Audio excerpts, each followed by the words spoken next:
What's up guys, how are you doing today? Today we're talking about the 3 biggest mistakes that stop you, that prevent you from speaking English fluently. And if you want to be able to speak English fluently, if you want to improve your speaking skill in the most efficient way on your own, this video is for you guys, okay? Because today I'm going to talk about the 3 biggest mistakes that prevented me, that stopped me from speaking English for years and years and years. And as someone who started learning English at the age of 23, I want to share the best way of improving your speaking skill, the best way of learning English. The first mistake and the biggest mistake, learning words, memorizing words. Just mark my words guys, the way how you learn words is going to determine whether you're going to speak English fluently in the future or not, okay? The way you learn words is so important, is so vital to improving your speaking skill. For instance, I'm pretty sure that happens to you because it happens to me all the time. You always feel this, you always have this feeling that happens to you. Let's say you know tons of words, you understand what I'm saying in this video, you understand everything that you listen to, but when it comes to speaking, those words that you already know don't come out of your mouth. That is the problem. You understand everything you listen to, but when it comes to speaking, you can't speak, you're not able to speak, okay? And that drives you crazy. For instance, you want to say something, but it just doesn't come to your mind, and you're like, oh, it's on the tip of my tongue. And then you go look up in the dictionary and you're like, I knew that word, how did I not remember that? If that happens to you, like, you understand what you listen to, you understand everything that you read, but when it comes to speaking, you're not able to speak fluently, because those words that you already know don't come to your mind. And if you're having this problem, it's because the way how you learn words. And let me explain why, guys. Let me explain the reason. Before I found the best methods of improving my speaking skill, like 4 years ago, I was making many mistakes. One of the worst mistakes that I made that stopped me speaking English was writing down words, trying to memorize words, making a list of words. That stopped me speak English fluently. At the time, I was trying to learn English by reading The Lord of the Rings, and I used to make those, list of words. Do you see that, guys? I would write down every single word that I didn't know, and I would make those list of words, thousands of words, every single day, 100 words. And that was a huge mistake. That was a terrible mistake. Let me explain why. You should never try to memorize words. You should never make a list of words. I'm gonna give you one example about learning words, and everything is gonna make so much sense to you, okay? I'm just gonna ask you one word, guys. I wonder if you know this word's meaning, okay? Do you know what groom means in English? Groom. Just think about it for a second, okay? What does groom mean in English? Just think for a second, okay? Okay, what does come to your mind when I say groom? In English, normally, every single word has a lot of different meanings. For instance, when I say groom, probably you think about bride and groom, right? Because this is like the most common meaning of groom, bride and groom. Let's get started before the groom takes off again, huh? But other than bride and groom, groom has a lot of other different meanings. For instance, let's say you have a pet, you have a dog, or you have a cat, or you have a rabbit, and you take care of them, right? You wash them, you cut their hairs, you brush their fur. Basically, if you take care of them, that means you're grooming them. This act is called groom.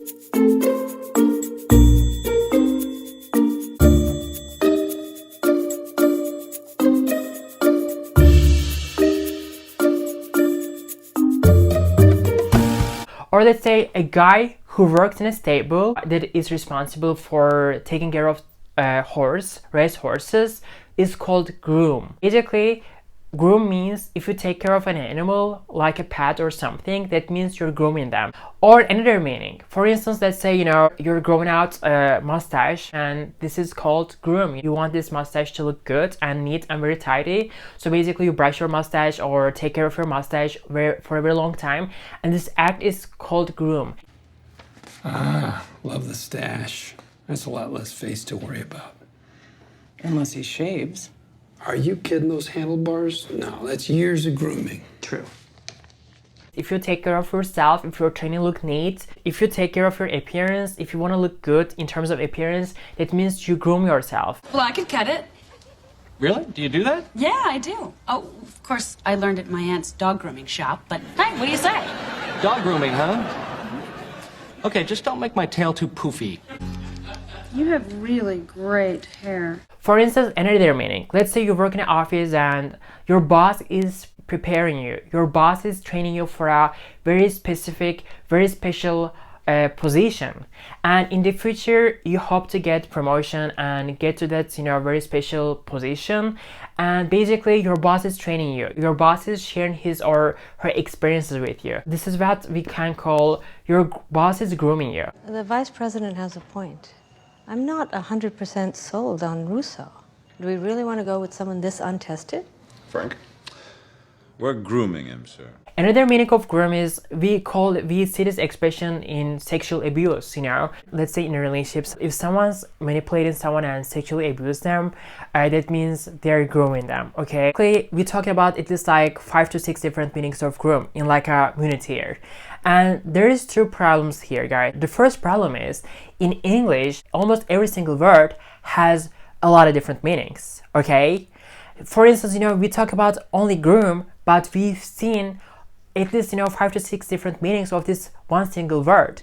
And imagine that every single word has a lot of different meanings in English. And when you make those list of words, when you write down every single word's meanings like that, you get confused. So you keep coming across same words with different meanings, and that makes you so confused. And the second thing is, when I say groom to you guys, I remember every single meanings of groom from somewhere. While I was improving my speaking skill, I used those different meanings of groom in my speech. Basically, when it comes to speaking, I always remember every single different meanings of groom in the context. So this is how I'm able to speak. Imagine learning like 3,000 words. And at least 3,000 words, let's say every single of those words have like, 3 to 5 different meanings. It will be so fucking crazy for you to really comprehend those words' different meanings and to be able to use them in your speech when it comes to speaking, right? So that's the first reason. So don't try to learn words by memorizing them or making list of words. I did that, I failed, and it was just a waste of time. I'm not saying that you can memorize them, but when it comes to speaking, those words just don't come out of your mouth, okay? That's the problem. So we need to learn the English in the most effective way. This was the first problem. The other problem is translation, guys. Translation. The other problem is translation. I am begging you guys. I'm just begging you. Please, please, don't make translation. Don't learn English by making translations. This is like one of the worst things that you can ever do to yourself. The reason why I'm saying that is because, listen to me, when it comes to improving your speaking skill, when it comes to speaking, the main problem is thinking in your first language, right? Making translation in your head and thinking in your first language. Let's say you want to say something, but first you think in your first language and then you try to translate them. You need to understand this. When it comes to speaking, think about how you speak, guys. How you speak in your first language.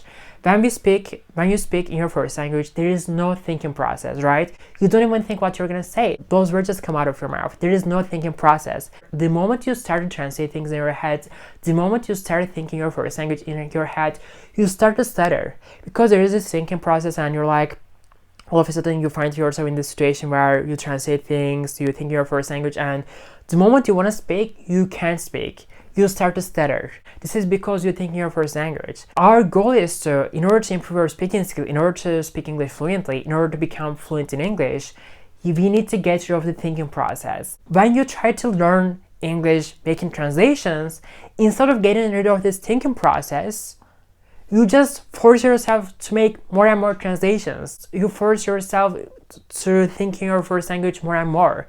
And let me tell you that I worked in a publishing house, okay? And when I worked in a publishing house, I was the only person that didn't know English at all at the time. And I saw people who was really good at translating. I witnessed so many translators who were so bad at speaking English. They were not able to speak English fluently. You might be a really great translator, but still you might struggle with speaking English fluently.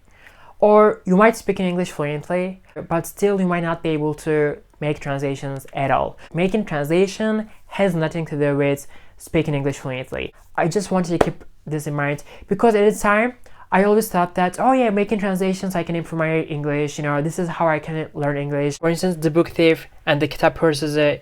So this is the Turkish version of this book and English version of this book. The Lord of the Rings, Turkish version of the book and English version of the book. So this is how I was, you know, trying to learn English, you know. For instance, I will try to read the Book Thief. I will try to read it, and then when there is something that I didn't understand, I will go check out the Turkish version of the book.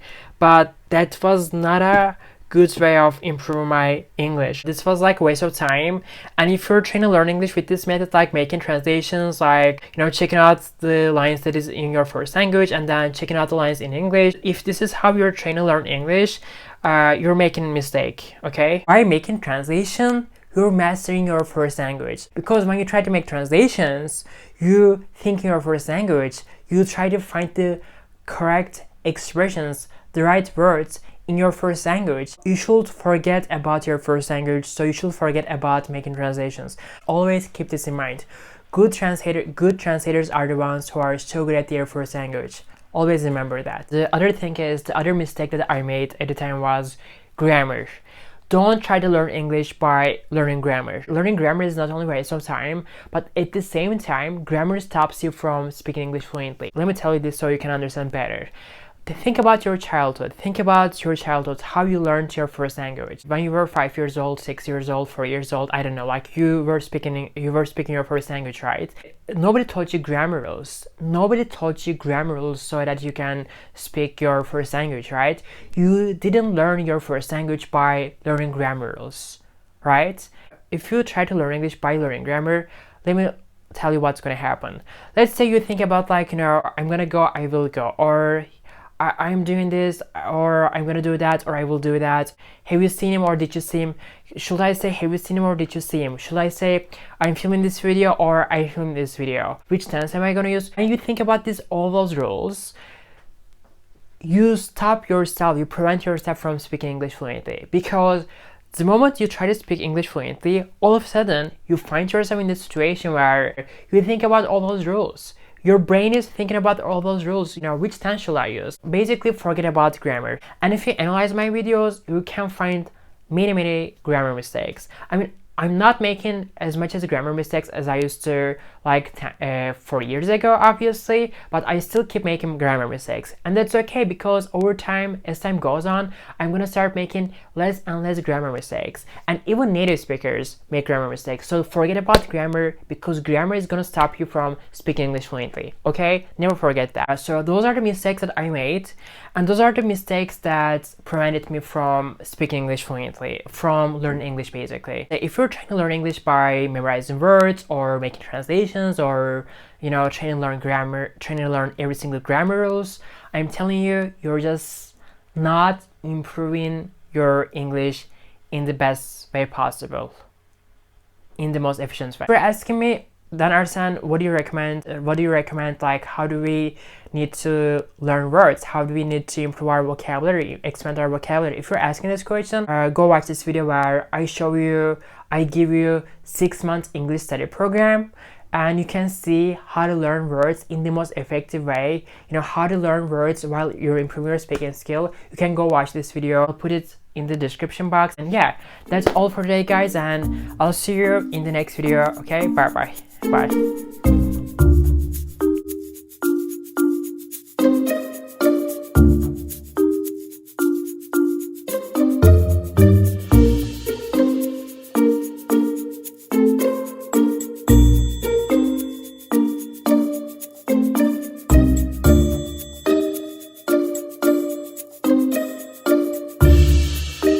Her name is Carol. She's a senior member of our family, right? She's 5 years old.